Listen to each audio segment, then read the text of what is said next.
Bonjour, bienvenue dans ce nouveau module des systèmes d'information géographique appliqués à la gestion des municipalités. Donc dans ce module, encore une fois pratique, on va aborder le sujet des tables attributaires. Donc pour ce module, je vais effectuer un travail sur des vecteurs concernant San Francisco. Donc encore une fois, comme j'ai expliqué lors du module précédent, vous pouvez effectuer des travaux sur des vecteurs concernant n'importe quelle partie du monde, libre à vous de choisir celle que vous voulez. Donc dans mon cas, je vais étudier donc des vecteurs sur San Francisco. Donc la première chose, c'est de changer le système de projection. Donc pour San Francisco, je vais choisir celui-ci, le 26910. Voilà, appliquer, accepter. Pour la France, donc si vous voulez rester sur des vecteurs concernant la France, il faut choisir le système de projection 2154. Voilà. Donc là, je vais charger des nouvelles couches. Donc avec l'icône ajouter des couches, ajouter des fichiers. Voilà. Donc moi je vais utiliser des vecteurs concernant San Francisco. Ouvrir. Voilà. On voit donc que le système de projection par défaut pour des vecteurs sur San Francisco, c'est bien 26910, comme le système de projection que j'ai choisi. Donc là il n'y aura pas de problème au niveau de la projection. Voilà. Donc là on a trois fichiers vecteurs différents. Les neighborhoods, donc qui est un fichier polygone. Comme j'avais expliqué pour les vecteurs, il existe trois types de fichiers. Les polygones, donc là ça va être les neighborhoods. Les footstores, donc là ça va être le fichier point. Alors là on ne voit pas bien apparaître. Donc ce qu'on va faire, c'est qu'on va changer la couleur. Donc comme j'ai expliqué au module d'avant, propriété, symbologie, on va utiliser une couleur un peu plus claire pour avoir plus de clarté entre les vecteurs. Donc là on va utiliser par exemple du bleu ciel. Voilà, ok. Accepter. Et appliquer. Donc le fichier polygone va être donc les neighborhoods qu'on peut comparer aux quartiers finalement, à des espèces d'arrondissements comme on pourrait avoir en France. Les footstores, on va pareil changer la couleur pour que ça soit plus clair. On peut aussi double-cliquer sur la couche pour avoir les différentes options, les propriétés. Donc on va choisir des points rouge, ça sera beaucoup plus apparent. Accepter. Voilà, donc tous les points rouges concernent les footstores. Donc là, on a un fichier vecteur point. Et enfin, on va avoir un fichier vecteur ligne avec les rues. Encore une fois, propriété, symbologie, sélectionner symbole, couleur. On va choisir par exemple du vert. Voilà. Ok, accepter et accepter. Voilà, donc là, on a les trois fichiers distincts. Les neighborhoods, les rues et enfin les footstores. Donc la première chose, ça va être de vous montrer comment sélectionner des éléments précis grâce à la table attributaire. Donc par exemple pour les rues, je vais ouvrir la table attributaire. On voit qu'il y a différentes informations, donc le nom de la rue que vous avez ici, si la rue est une one-way ou pas, c'est-à-dire est-ce que c'est une rue qui a différentes directions ou pas, le zip code, le neighborhood auquel la rue appartient, etc. Donc ce que je vais faire, je vais utiliser cette icône qui s'appelle sélection par attribut. Donc en cliquant sur cette icône, j'ai un générateur de requêtes qui va apparaître. Et l'objectif de ce générateur de requêtes, donc ça va être de trouver un nom de rue, enfin de faire apparaître une rue en fonction d'un des critères. Donc là je vais choisir street name, donc nom de la rue. Je vais utiliser le égal. Et enfin, je vais choisir une rue, donc au hasard, on va prendre celle-là, Arlington Street. Donc je clique sur Arlington Street. J'ai une requête qui a été générée, street name égale Arlington Street. Et grâce à cette requête, je fais add to selection, ajouter à la sélection. Grâce à cette requête, je vais avoir une rue qui va être sélectionnée. Voilà. Et on voit que sur la carte, on va augmenter un peu la taille des rues pour que ça soit également un peu plus clair. Symbologie, sélectionner symbole, augmenter la largeur. Voilà. Ok, accepter. On voit donc que la rue que j'avais sélectionnée, Arlington Street, a été donc sélectionnée et apparaît en jaune sur la carte. Donc c'est très facile de sélectionner un élément grâce à une requête dans la table attributaire. C'est une opération qui est très simple et ça permet donc, si on souhaite faire apparaître un élément en particulier, le faire apparaître assez rapidement et facilement. Il y a aussi une autre fonctionnalité. Si on veut que la sélection apparaisse en haut de la table attributaire, il y a cette icône, donc on clique sur la table attributaire et on utilise cette icône déplacer la sélection vers le haut du tableau. Et on voit donc que Arlington Street apparaît en haut de la table attributaire. C'est juste une question de, voilà, pour que ça soit un peu plus simple de voir quelle rue ou quel élément on a sélectionné.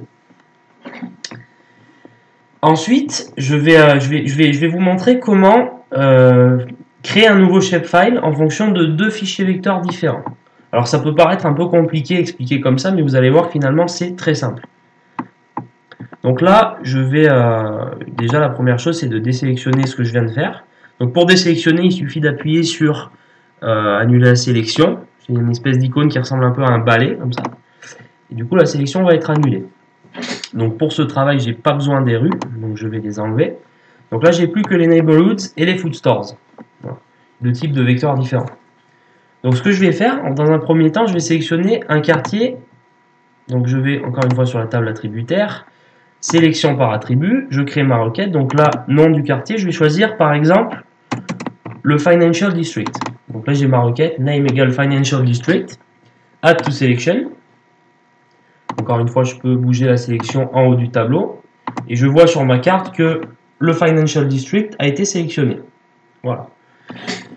La deuxième chose, ce que je vais vouloir faire, c'est de ne garder que les food stores contenus dans le Financial District. Donc tous les food stores contenus dans cet arrondissement qui est sélectionné en jaune. Donc je veux garder que ces food stores qui sont contenus dans cet arrondissement. Donc pour cela, il faut que je mette la couche des food stores active. Donc pour mettre une couche active, il suffit de cliquer sur le nom de la couche et la couche va apparaître en gras. Donc là, la couche des food stores est active.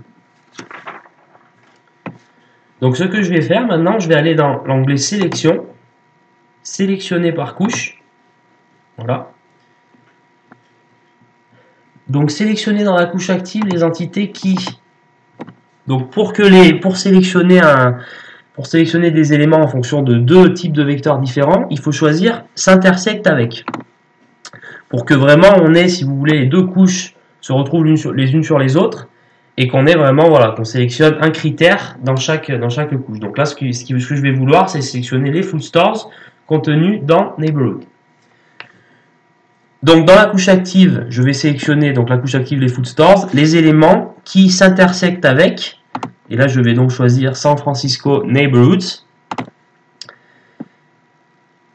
Et enfin, ajouter à la sélection. Voilà. Nouvelle sélection, pardon, c'était bien, excusez-moi, je voulais ajouter à la sélection. C'est bien nouvelle sélection qu'il faut faire parce qu'on n'a pas eu de sélection précédente effectuée. Donc, nouvelle sélection a été effectuée. Donc là, on voit que les food stores de Financial District n'apparaissent plus. Ils apparaissent, c'est juste que quand, par défaut sur JVSig Desktop, quand un élément est sélectionné, il apparaît en jaune. Donc là, jaune sur jaune, forcément, on ne voit plus. Donc ce que je vais faire, je vais aller dans San Francisco Food Stores et je vais créer un nouveau shapefile pour avoir ces points qui sont contenus dans le Financial District. Donc pour obtenir un nouveau shapefile, je vais faire exporter en, donc en double-cliquant sur San Francisco Food Stores, exporter en. Donc je choisis shapefile, type de fichier shapefile, suivant, voilà, suivant. Je choisis un nom de fichier pour pouvoir retrouver ce shapefile facilement. Donc par exemple, je vais l'appeler très simplement, on va l'appeler module 4. Module 4 San Francisco. Voilà, c'est pour pouvoir retrouver le shapefile facilement. Suivant. Je choisis le même système de projection que l'origine. Donc là, on a bien 26910. Donc encore une fois, si vous travaillez sur des vecteurs qui concernent la France, il faudra bien choisir 2154. Dans mon cas, je choisis. Dans tous les cas, il faut toujours utiliser le même système de projection que l'origine. Donc j'utilise ce système-là. Et pour faire apparaître là dans ce cas-là, les food stores contenus dans Financial District, il y a une requête qui a été faite, donc il faut choisir les registres sélectionnés. Parce que si je fais tous les enregistrements, au final, je vais avoir une copie du shapefile des food stores que j'ai déjà dans ma table des contenus. Donc il faut vraiment choisir les registres sélectionnés. suivant. Et enfin, on appuie sur exporter. Se rappeler, oui. OK. Et maintenant, si on ferme le processus d'exportation, on voit que les points ont bien été enregistrés, tous les food stores de Financial District. Donc maintenant, si je supprime la couche des food stores que j'avais précédemment, on voit au final que seulement les food stores de Financial District. On peut également, si on veut, voilà, aller dans Neighborhoods, table attributaire, supprimer la sélection, voilà. Et on voit bien que seulement, donc si on veut encore une fois que ça soit plus clair, on va dans Propriétés pour le nouveau shapefile, Symbologie.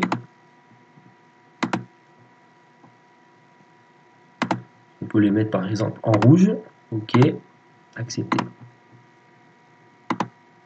Et on voit bien que grâce à l'opération qui a été effectuée, on a uniquement les food stores contenus dans le Financial District. Et on voit dans la table des contenus, on a ce nouveau shapefile, pardon. On a donc ce nouveau shapefile qui a été créé avec seulement les food stores de Financial District. Donc merci beaucoup pour votre attention lors de ce module et à très bientôt dans une prochaine vidéo.